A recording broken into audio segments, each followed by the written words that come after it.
Alright, after trial and error, I believe I got the next part. Next thing you're going to need is the remaining smaller bolts with these larger washers. Yeah, so that first part was then correct. So you should have been able to mount those easily on.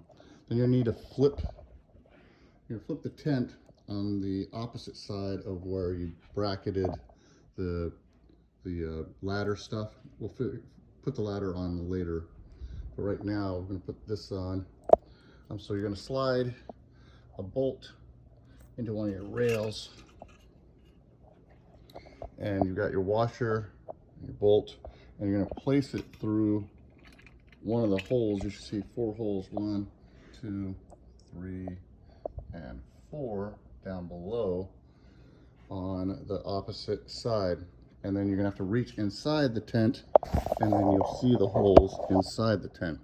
And then you're gonna have to go ahead and bracket those on there. So again, bolt with the larger washer, place that in there, and then put the nut on the other side, and you should be able to have these 2 guys on here, 1, 2, then the other 1, 3, 4. Also, just so in case you don't know, there's end caps, these little plastic ones. You just pull on them and they'll pop off. We've got one right there.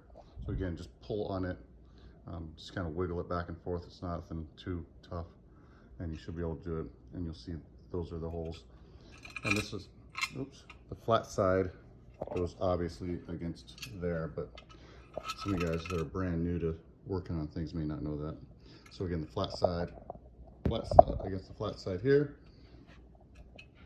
bang bang, and then come on back after you've gotten those. So I would say go ahead and pause it, and then come on back after you've gotten that. So it should look something to the effect of like yay. Cool. All right, let's see where we go from here.